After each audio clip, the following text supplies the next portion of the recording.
Who do you want to draft at that number 17 overall spot for the Cincinnati Bengals? Let me know. Give me a name in the comment section right now. By the way, trying to make this the most commented video in the month of February. So get those names down in the comment section. Let's get at least 200 comments on today's video here today.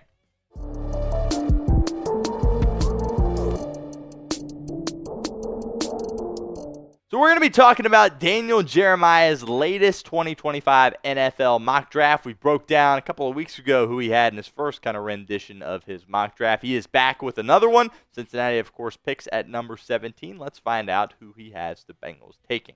Let's kind of see what Jeremiah has done leading up to that number 17 overall selection. He's got Abdul Carter going first overall to the Tennessee Titans. Certainly an interesting pick, but certainly a can't-miss pick either. Abdul Carter certainly going to be a great edge rusher in this league. First quarterback goes number 2, Cleveland Browns, Cam Ward, perhaps a guy that Cincinnati would be facing 2 times a year. Travis Hunter, number 3, to the New York Football Giants. Will Campbell going off the board at number 4 to the New England Patriots. A little protection there for Drake May. Mason Graham going to Jacksonville at that number 5 overall selection. Cincinnati certainly could use a player of the caliber of Mason Graham. There goes Shedeur Sanders to the Las Vegas Raiders. Tom Brady gets his quarterback there with Prime's kid, Shedeur. Tyler Warren going to be an incredible tight end in this league. Number 7 overall to the Jets. Jalen Walker going number 8 overall. Another edge rusher out of Georgia. Mike Green, back-to-back edge rushers here for Daniel Jeremiah. Out of Marshall, going 9 to the Saints. Kelvin Banks Jr., tackle, going 10 to the Chicago Bears out of Texas. Corner, Will Johnson out of Michigan, 11 overall to the 49ers. Walter Nolan, and a bit of a surprise here, number 12 overall to the Dallas Cowboys. Nolan, of course, has been linked a lot to the Cincinnati Bengals, but Jeremiah has got him going early here in this mock. Tyler Booker, also kind of a bit of an early selection here. Interior offensive lineman from the Alabama Crimson Tide, going to the Dolphins. Hanging out with Tua Tagovailoa there. Armand Membu, another interior offensive lineman out of Mizzou, going to Indianapolis. Michael Williams, potential Bengals target. 15 overall to the Falcons. And then Kenneth Grant, 16 overall to the Arizona Cardinals. That leaves Jahdae Barron going 17 overall to the Cincinnati Bengals, cornerback out of Texas, the Texas Longhorns. Certainly an interesting selection here for Daniel Jeremiah when you're talking about taking a guy like Jahdae Barron at that 17 overall selection. I think when you break down kind of who went before him as far as the corners go, is he the best corner available? I like Jahdae Barron. I really do. But I don't know if you necessarily take him at that 17 overall spot. Obviously, Morrison out of Notre Dame battling some injuries, but I think some people view him to be the better corner. But Daniel Jeremiah's got Jahdae Barron going 17 overall to the Cincinnati Bengals. Leads us to the pinned comment of today's video. Would you draft Jahdae Barron at number 17 overall? Let me know what you guys think in the comment section of today's video. If that ad comes here on YouTube, that's totally fine. Take advantage of it. Get down in the comments. Let us know what you think.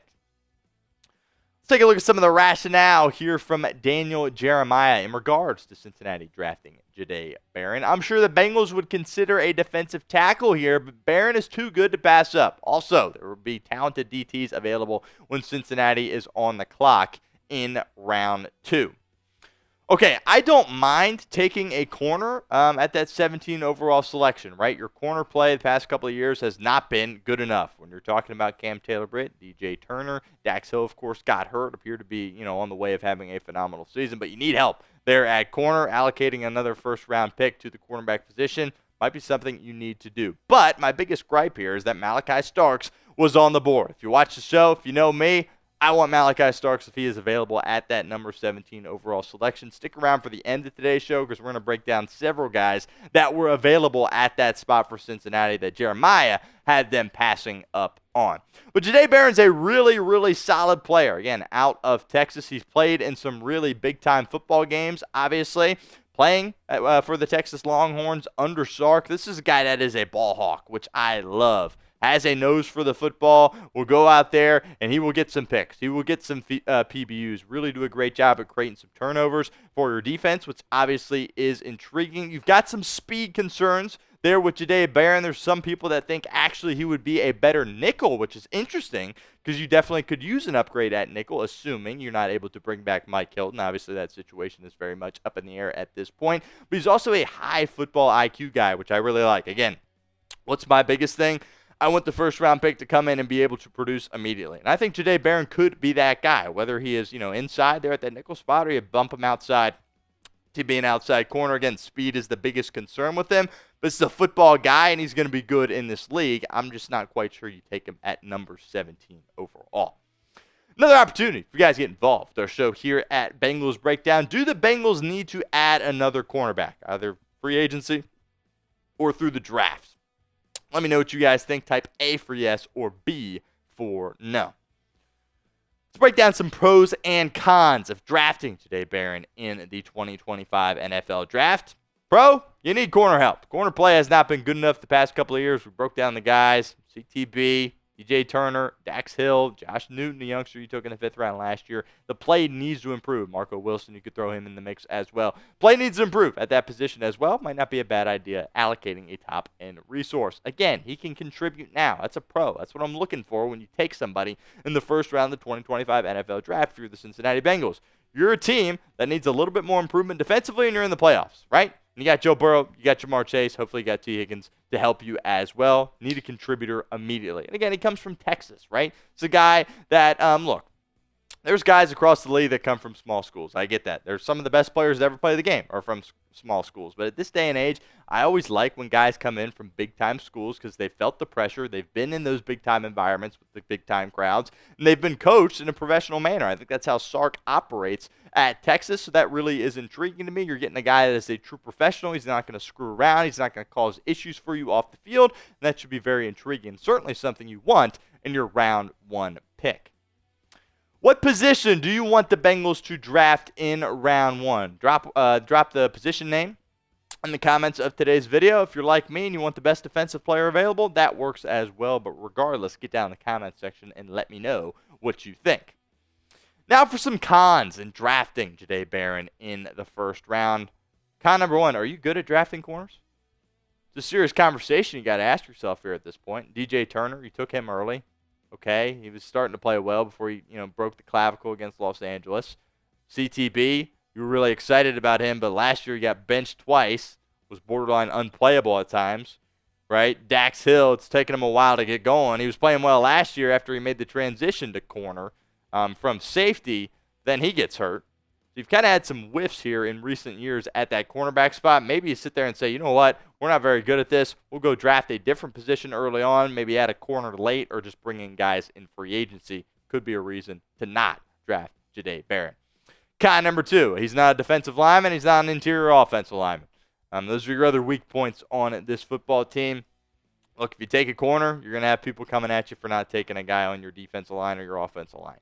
That's just the way it is. And, the reality of the situation is you need help at all 3 of those spots. You throw safety in there as well, perhaps even linebacker. So you've got several holes on this football team that you need to address. It's up to the front office, leadership there to determine what is the biggest hole and which hole you want to fill in the 1st round.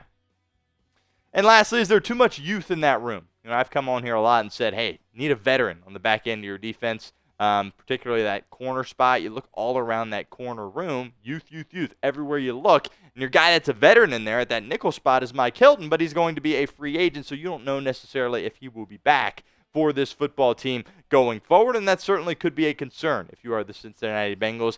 Josh Newton, who was starting at the end of the year after the injuries to Dax Hill and DJ Turner, a 5th-round guy. Cam Taylor-Britt, still very young as well on his rookie deal. Maybe you need to bring someone in that has been around the block, that has been there, done that, and can really do a good job of boosting that room and helping you play at a higher level.